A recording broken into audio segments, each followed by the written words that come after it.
Welcome, brother Kevin. How are you Thank doing? you. Very good. Thank you for having me.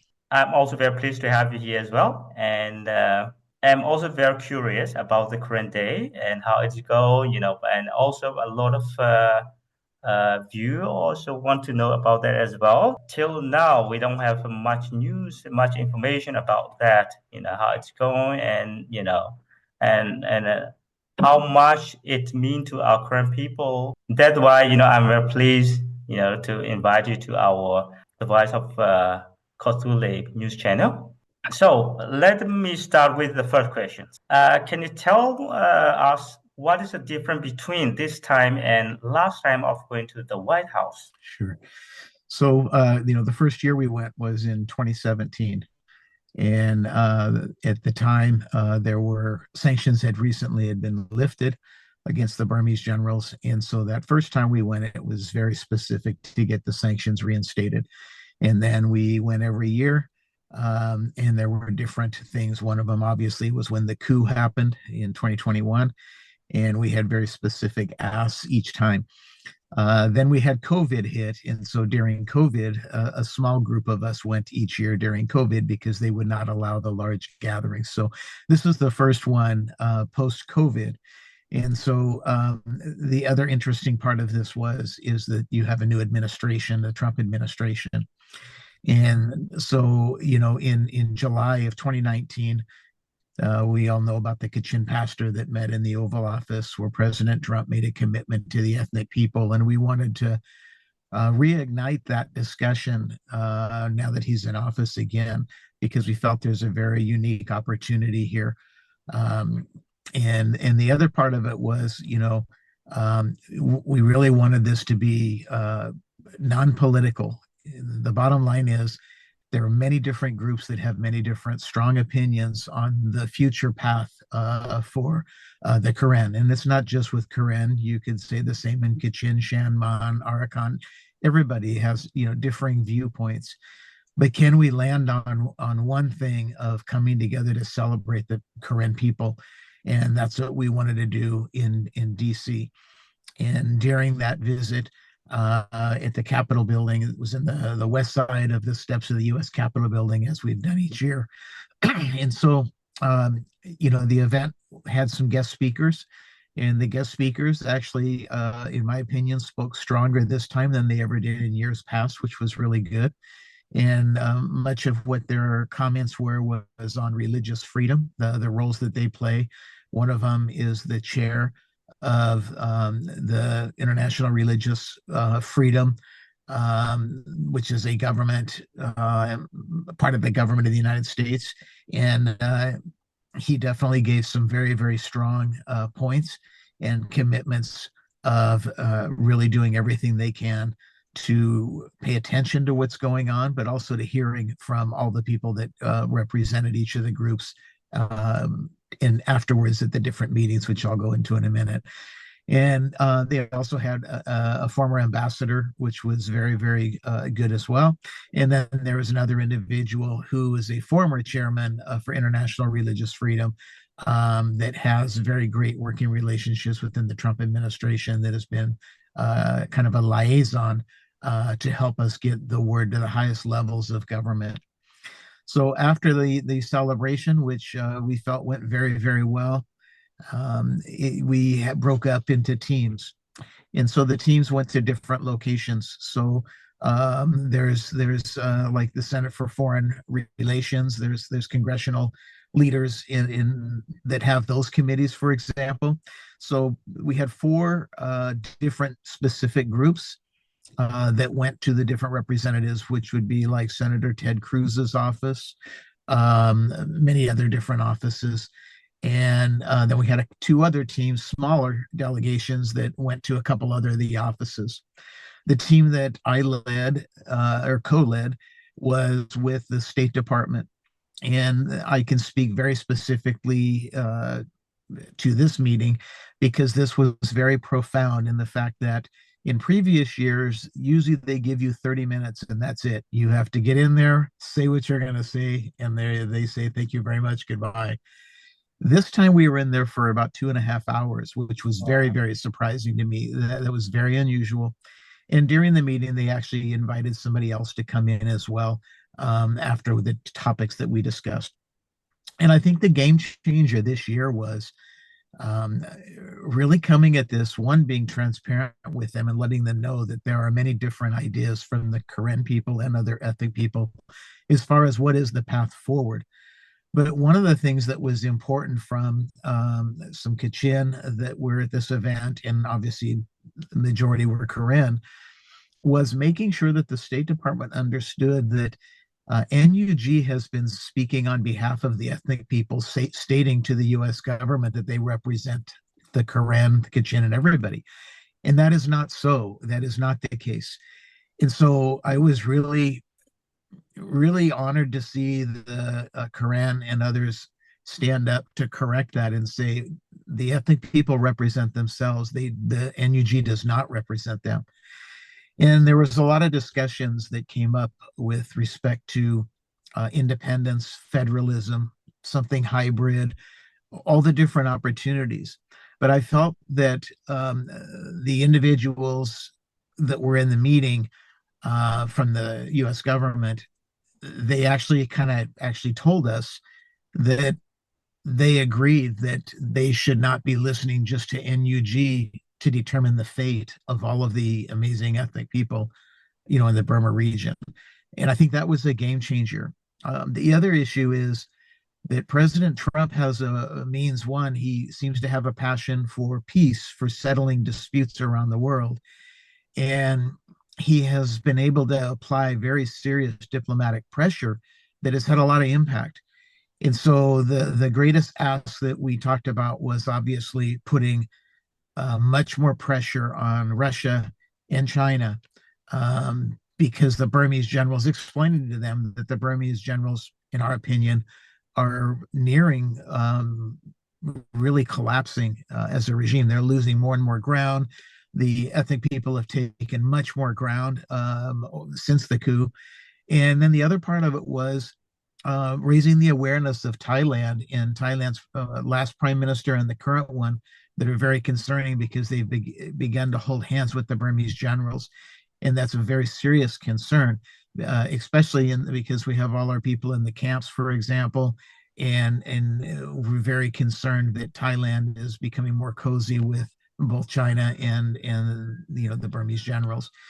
And the United States does give a lot of money funding to Thailand, and we talked about applying diplomatic pressure to them, and trying to make sure that they understand that there is a huge effort around the world that we love our ethnic people and we will defend and protect them, and that they should not, not, that Thailand needs to be very sensitive and not fall into the trap of Burmanization, that forced Burmanization to all the ethnic people. So these discussions were very serious, but then the other part of it came up was, the Burman people also, have been suffering under the Burmese regime, and since the coup, they weren't so much so before that, but that's caused the Burmans to have a lot more sympathy and understanding for the ethnic people. I remember back when I first got involved in all this in 2010. Um, the Burmans would tell me oftentimes the ethnic people, they act like terrorists. Well, now the Burmans are called terrorists by the Burmese generals at times, and so now they've come to have a little more empathy because now they've experienced the wrath of this corrupt and brutal Burma regime. So I've been having a lot of discussions. Some of it's been with people affiliated with NUG, but also there's a growing desire from Burmese business people that do not support NUG. And where this came from, which I learned this not long ago, I did not know that the Open Society is what was funding, the NUG, and the Open Society is into Marxism and it's funded by George Soros. And so there are many people that are very concerned about that because they don't stand for those kind of principles, which get into the communist and things like that. So really a unique opportunity exists right now, to where you could have Burman people and the ethnic people come to some agreements, not on everything, but to start with, where there truly could be a statehood, independent statehood, with some federal support, for example, in the banking, trade, some things like that, but not having the Burmans dominate the ethnic people. And one of the things that we talked a lot about, there has to be a level playing field. In other words, it cannot be where the Burmans hold all the power and they say they will basically tolerate the ethnic people. We don't think that's very good. And especially, they've tried federalism since 1959, to which every time it's turned into totalitarianism. Exactly. So we are wanting to set up more meetings, even with your organization, with some of the Burman people, business people, that it could be very helpful. The greatest challenge that I've told everybody is nobody is able to fix this until the people can unite instead of divide. And that's the greatest challenge. And I fell into that, several years ago. I fell into allowing one group to pull me one way or the other. And I've tried to work very hard in recent years making sure that I don't do that, because now how I see it is every group has legitimacy. They have legitimate concerns, but they also have legitimate talent that the other groups don't have, to where if you bring everyone together, you can bring some pretty significant talent. And so my prayer and hope is that we get all the groups to stop saying we want to be in charge and everybody else yield to us, to everyone saying let's come together and be able to give up a little to get a lot more, as a united front. I think that there is huge opportunity, but the opportunity is very short. The U.S. government, there's an opportunity. I've heard some groups say, "Well, we don't want the U.S. support." Okay, well, the other option is domination by China and Russia. And really, the real issue there, the other discussions that came up is, why does Russia and China support Burma? Really, it's because of the natural resources, the rare earth, gold, everything that's there. And so then people have to ask themselves, do you want to cling to that? Or do you want to have it where the US also has an interest there, like what's going on in the Ukraine, where they can provide security into where there can be prosperity and safety, which is really what most people want, is to just raise their families and have the freedom to choose their own religion, their culture, but also to have economic freedom to where they can, generate revenue so they can have a prosperous state. So those are all the discussions that have come up. Um, the commitment from the U.S. government is, to be honest with you, they're looking at when will they all come together, because really you can't do anything with everyone divided. Like Exactly. a house divided against itself cannot stand. And I think that there's a lot of opportunity to get everyone to come to the table. I have some pretty high level meetings coming up, and my hope is to get people to the table from the different groups. But it has to be where people come to the table, not coming to dominate, but coming to hold hands and say, what is this group willing to let go of in order to have unity and a path forward? And every group would have to ask themselves that. What's so important? And then what are some things that, hey, we all have different opinions, so maybe that's not decided now. Maybe the Karen decide that later. And so that's kind of where we're at a very high level. I mean, these are hours and hours of meetings, but I'm trying to just kind of provide it in a nutshell, of just giving you kind of insight into what the discussions were.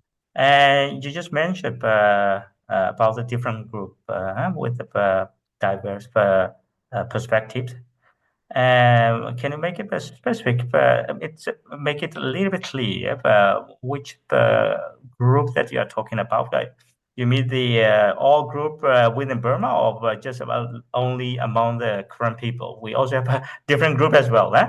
Well, it's a little of both, but specifically right now with the Karen people. So, for example, another thing that is important to understand is the ethnic groups now. The ethnic armed groups have taken a lot more territory, a lot.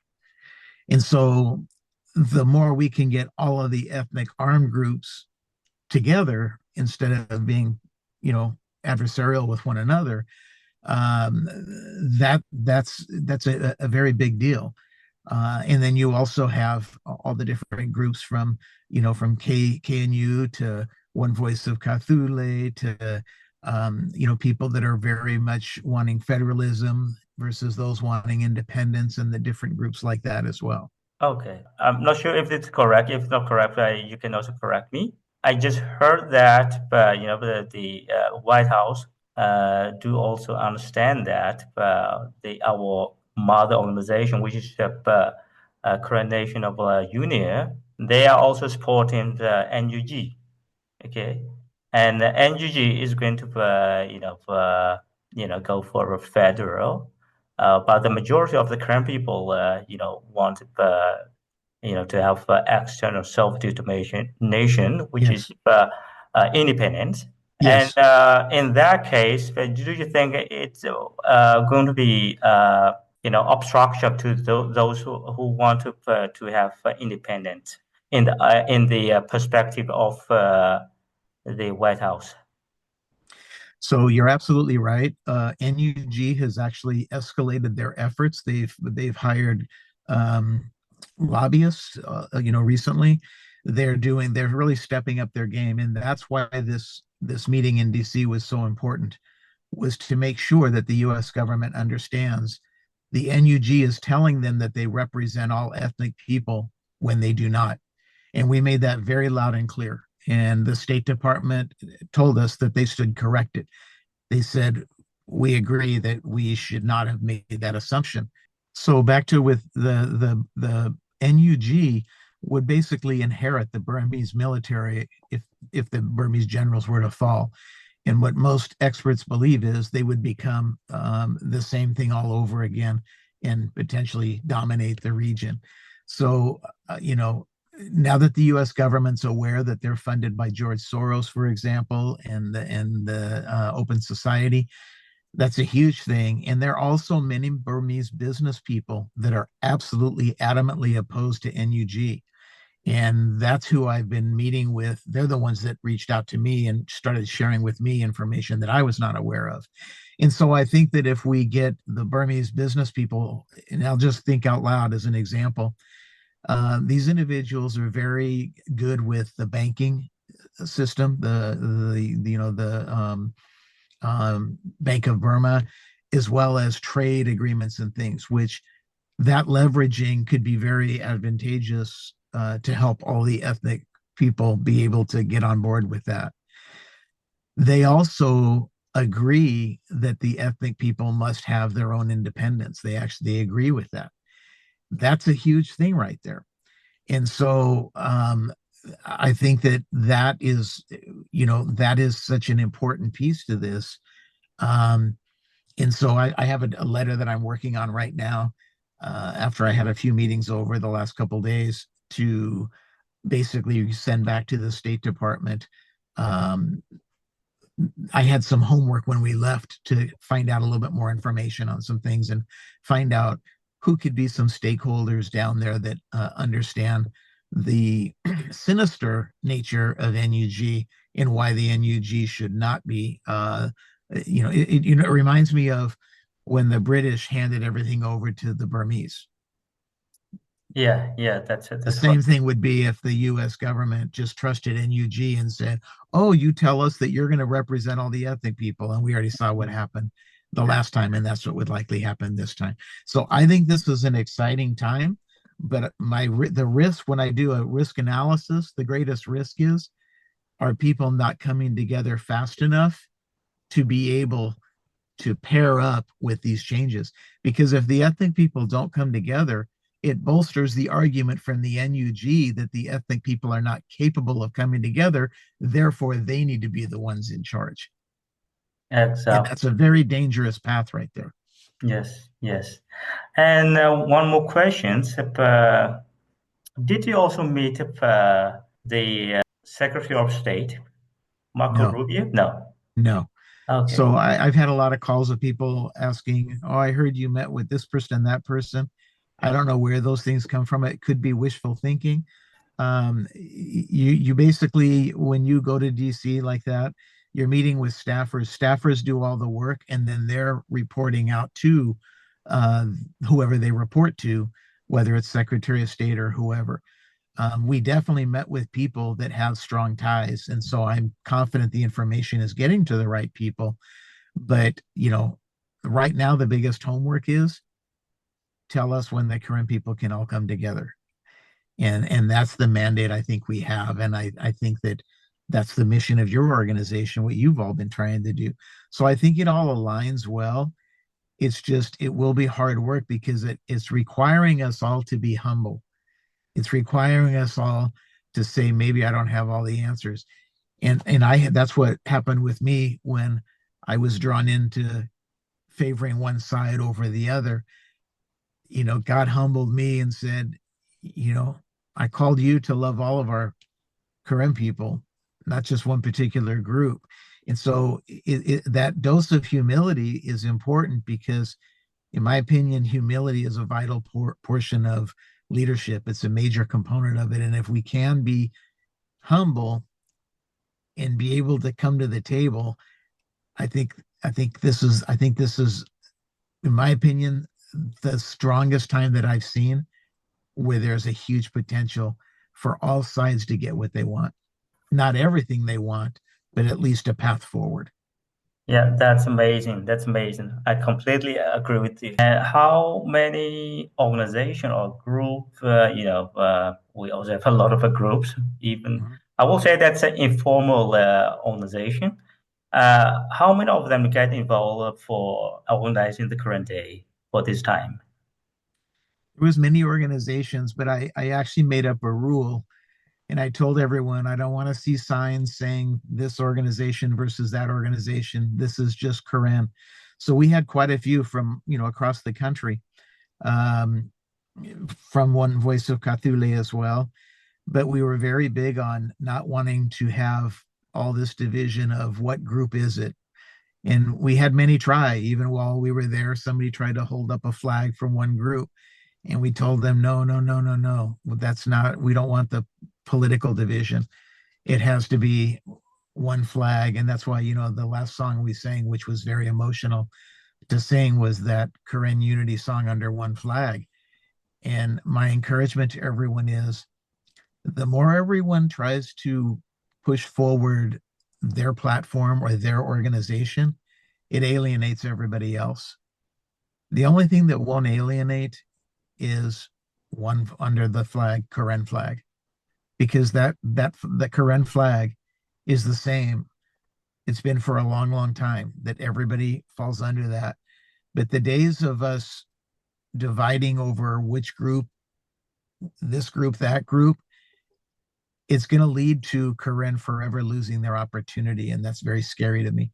And so, for that reason, we were very strict on saying we don't want to have anybody calling out one group over the next. I remember the first Karen Day, it was different. I remember we had it where we said, "Who's from Omaha?" Or "Who's from Nebraska?" And everybody, "Oh, yay!"